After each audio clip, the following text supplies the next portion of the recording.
and welcome to another edition of the Pocket and Ocho podcast. He's Pocket Sullivan, born and raised on the West Coast, living in the East Coast. I'm Alan the Ocho Goldberg, born and raised in New York, living out west, and together we make up the Pocket and Ocho podcast. Doing tonight, Pocket. What? How am I doing? You cut out for a second there in the intro, and it was kind of hilarious hearing you stutter on that, or hearing the computer stutter. I'm doing okay. I'm fine. I'm fine. If anyone asks, I'm fine. How you doing? Plausible deniability. I guess I'm doing well. I'm really excited for our guest tonight. One of my favorite people in the entire city of Los Angeles. When I moved out to LA, people told me who I should. Guys,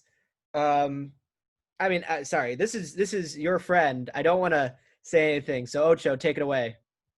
My friend. All our guests are friends of the Pocket and Ocho podcast. Even though this specific friend might have called it Ocho Ball Quarter Pocket podcast. Matt is a very skilled billiards player among his many talents. Matt has a successful Etsy store. Matt could teach us all a few magic tricks. Sweet. Matt he runs a t-shirt apparel, #RabbitFun. And Matt is just a really fun guy. And I'm so happy that Matt agreed to join us for the podcast. Also, as a fellow sportscaster, Matt announced some college baseball back in the day. So he is a little versed in the announcing podcasting game. Welcome to the show today, Matt Rabb. How you doing? I'm doing all right. Thanks for having me. I'm excited to be here. And I'm glad you guys could get me on. Glad you could join us. So does those #RabbitFun t-shirts come in more colors than green? And what is RabbitFun? So Rabbit Fun it's a way of life. It's a way to be. It really captures being yourself no matter what, as long as you live the #RabbitFun lifestyle, which is advertise #RabbitFun and use that in everything. You can get t-shirts at rabbitfun.com or rabbit.fun, and other domain names that I own, like whyamialone.com or mybatterydied.com. Fun ones. And it's something where I wear this frequently, but I have them, not just in green, but in red, in blue, I have green, as you see, in black. It's a whole line, and whole line of men's colors. cuts, women's cuts. What was that? A whole line of colors. Absolutely. I must say they're actually very comfortable t-shirts. Right. I've worn a few of them. I used to be one of the early models of the #RabbitFun lifestyle. I've worn them in some places as the Western Wall in Israel. A few other random places throughout my travels. These have been worn around the world in at least 4 different continents. Is this a cult? Because I do like I love them. I'm just curious because I've been shopping around for a new cult. That's not a cult. Oh, goddamn. Yeah. It is a way of being. It's a way of looking at things. It is something where you don't have to give up everything of yourself to be part of it. Okay, I just want to live for someone else. What? I just want to live for someone else. I just want someone to give me direction. Oh yeah, no, I can give you directions, but it's not a cult. Okay. A lot of the people I speak to say the same thing. Yeah. Yeah. I've yet to find somebody to say #RabbitFun is a cult. Yeah. Pocket, has anyone suggested you become a cult leader? I shouldn't answer that question. So, yeah. Ocho, do you want to ask more about the RabbitFun? No, I just wanted to give a brief background to the RabbitFun lifestyle. I think it's very cool. I think it's very cool. And you touched on something that I wanted to ask a question about. I know it's a little random. You have these absurd domain names that you've mentioned. What is the one you're most proud of? I think the one I'm most proud of is not, as you might think, escapewomb.com. Okay. But whoisjohnscott.com. Whoisjohnscott.com came out of something where there was a street artist, or as you call him that, in LA, who he put up stickers, like bumper stickers everywhere. Who is John Scott? Whoisjohnscott.com on buses. They Oh no, you froze. finally found Okay. him. He was almost 80. What? And his site was just Not on my screen, he didn't. Maybe you froze, Pocket. Yeah, it could be. Yeah, no, I think we're This back. is our bizarre tribute to Joel Schumacher, who recently passed away, the director of Batman and Robin, who used Mr. Freeze as a villain. So clearly, that was our attempt here. Pocket, are you back? I think I'm back, and I love the way you tied it in. Perfect. Yeah. So you're saying they found this guy, and he's 85. Well, no, like, so they found him and they like arrested him, and his site, all whoisjohnscott.com was him selling stuff of Who is John Scott.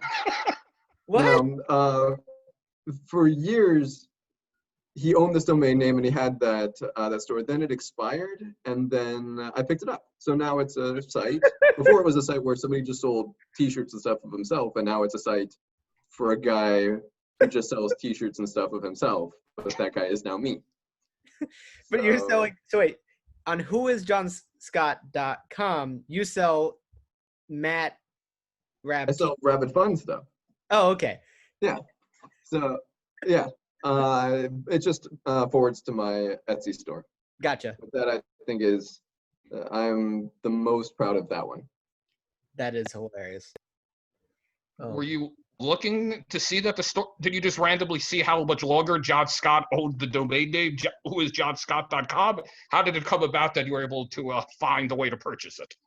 You can see when something is due to expire. There's planning that goes into it, and you can get lucky sometimes.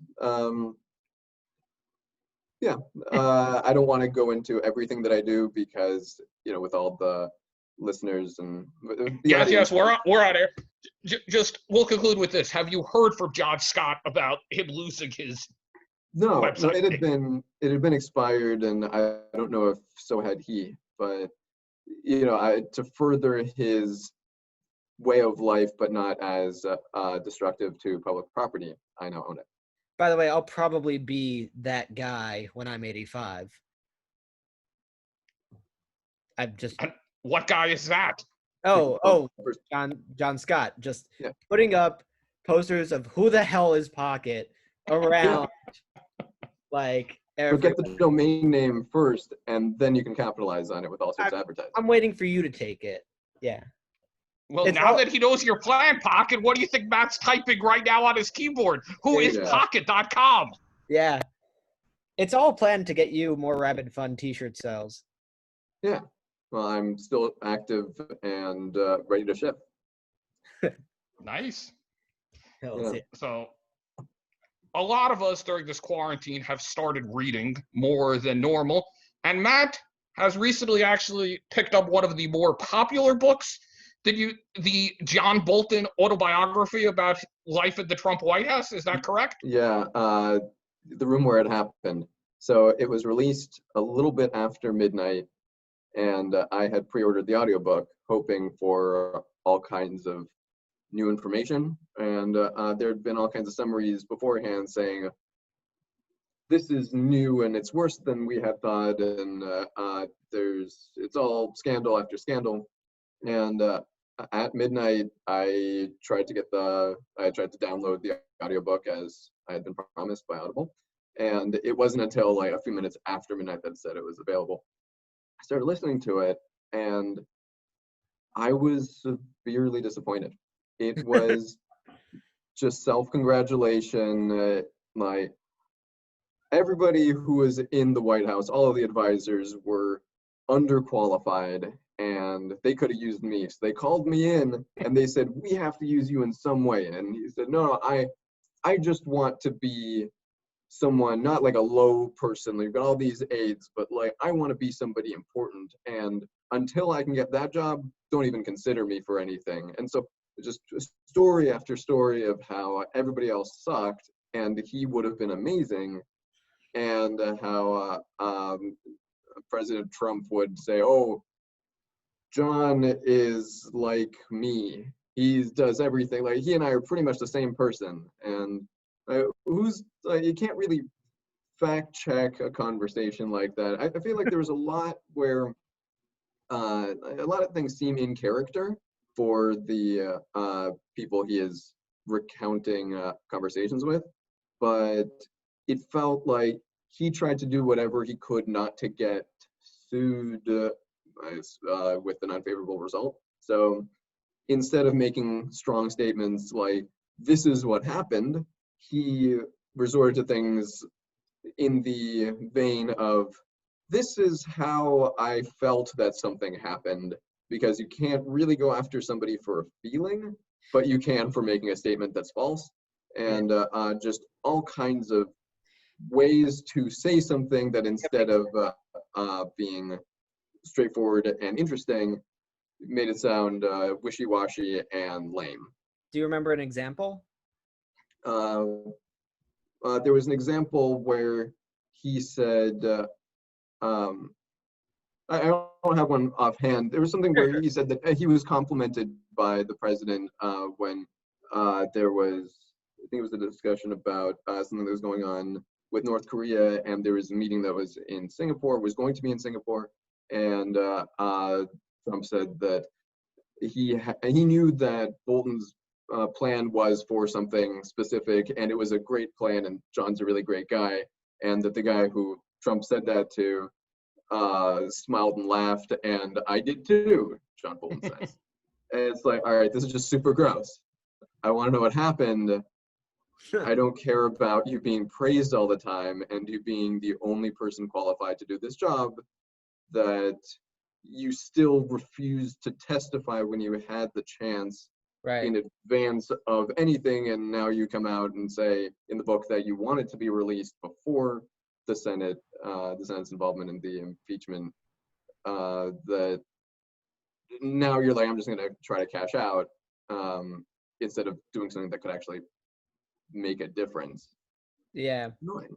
It is kind of interesting how, like, from what I know, and it's very little, the books that have been coming out have been like action movies where, like, they go in and they're like an underdog, and or whatever. They are the Pocket and Ocho podcast, an underdog against the greater podcasts of today. Right. Like, they go in, they try to do some good, and then at the end they get sacrificed in some weird way. Yeah. And it's like, oh man, but I was so cool. Yeah. It's so ridiculous. They're shooting their own movies, where everybody's a hero. Yeah. Most everyone. You always needed a good villain. I mean, if you're I'll play the villain. I'll play anything at this point. Any role you want, I'm available. Any role. I mean, I can even do the pedophile look. I'm really, really available for pretty much anything these days. Not the Ron Jeremy. Well, when I said anything, I didn't mean anything. Oh, okay. That would mean people cared enough to want us canceled. Yeah. It used to, the old adage, any publicity is good publicity. I'm not sure if that's the case any longer. This depends on what the publicity is for. Right. Like, how bad? It's like, oh, well, can somebody defend you? And is that person you want as your friend? It's the internet. Everyone is bored 3 days later. Yeah, that's true too. It's so interesting. I do watch a lot of that on the internet, of just like people going over drama, and then 3 days later, no one cares. Just no. That was 3 whole days ago. Anyway. Mel Gibson's like Ellie's apple juice. The finest of apple juices. It did look like good scotch. I have lots of good scotches, but it's apple juice time right now. Yeah, it pales. We appreciate you being sober for the podcast, but since we're talking scotch, do you have a recommendation for an obscure, enjoyable scotch?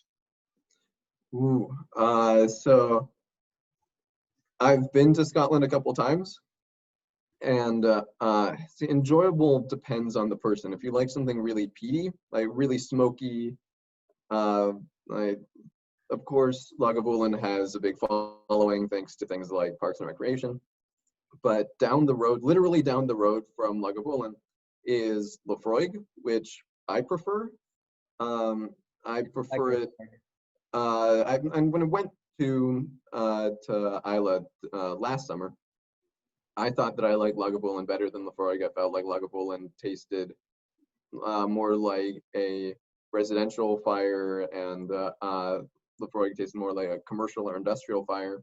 But now, now that I've been to both distilleries, the people at Laphroaig are amazing. Like, they're just really nice people.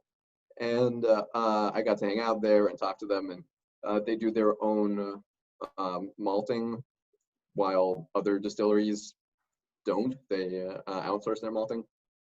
And what I was surprised by with Lagavulin is how poorly I was treated by the people who work there. Like, I got a tasting flight of their of whiskeys, and it was 39 pounds, 40 pounds to have these 4 small glasses of whiskey to taste them.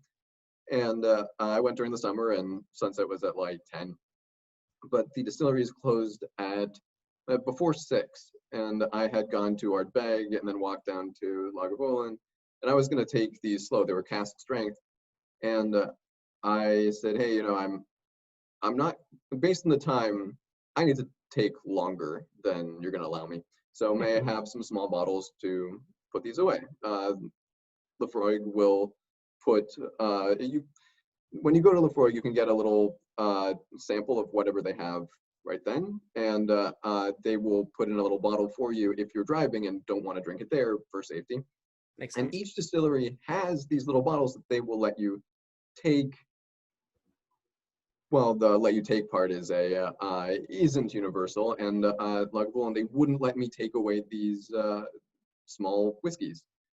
And it was really frustrating because I paid a bunch of money for them. And so I said, all right, well, I'm just going to sit here until you throw me out, because I'm not going to just take these as shots. It doesn't make any sense for me to do that. But yeah, That's funny. I like Lagavulin. But I love Laphroaig, and the 10-year is it's just a good go-to. The Cargis Triplewood is amazing. The Cargis 15 is something that I wish I could get here, and I can't. It's a 15-year. Cargis means friendship. It's their friendship line, and they make a few bottles of it. I have a part of a bottle left of the 15-year, but if I could get more of that, I would. So that's a long answer to your question. No, that's great. No, it's awesome. I also love how their, not being amazing to customers policy is just so not amazing, because they get you drunk, or not. It's a tasting, right? Or Yeah. right. So they don't get you really drunk, but people will get increasingly less sober, and you're making these will get you drunk though. Like the tasting flight that I had, all of them were cask strength. They were all like about 60% alcohol, and they were like 20 milliliters. It was a lot of alcohol.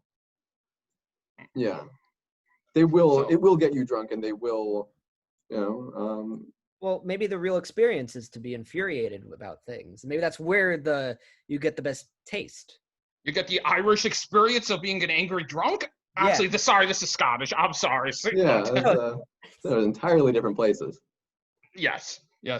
Speaking of Laphroaig, for those who may not know, if you buy a bottle of Laphroaig, it comes with a small plot at the distillery, if I'm not mistaken, in Scotland. Is that accurate? Yeah. So it comes with a little thing where you sign up to be a friend of Laphroaig, and they say, if you come visit us, you can visit your square foot of land, and you can plant your flag on that small piece of land. Where is it? And what? Where is it? It's on the island of Islay, off of the west coast of Scotland.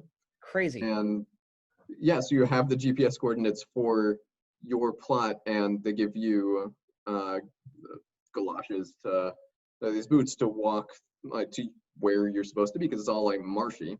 And you plant your flag, and then so you can collect your rent, which is a small bottle of Laphroaig, and the 10-year, and it's cool because it comes in its own cylinder casing also, and not just the bottle, but little tube.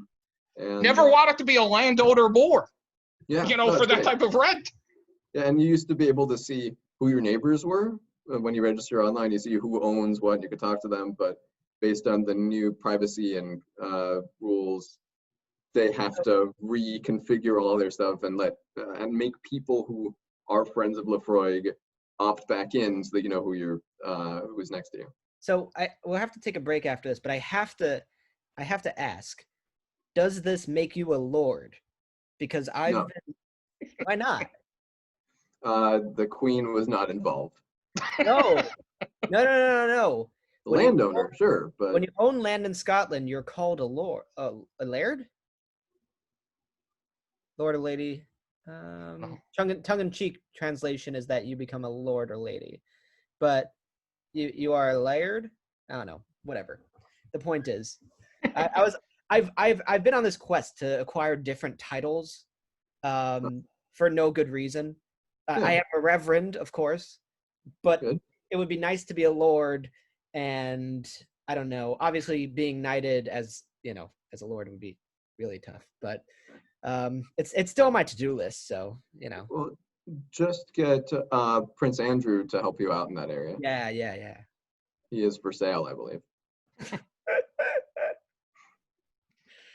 Awesome. So besides going to Scotland Scotland was a vacation where you sampled some distilleries and some Scottish whiskey, which of course is the only Scotch. You also got to play some golf overseas.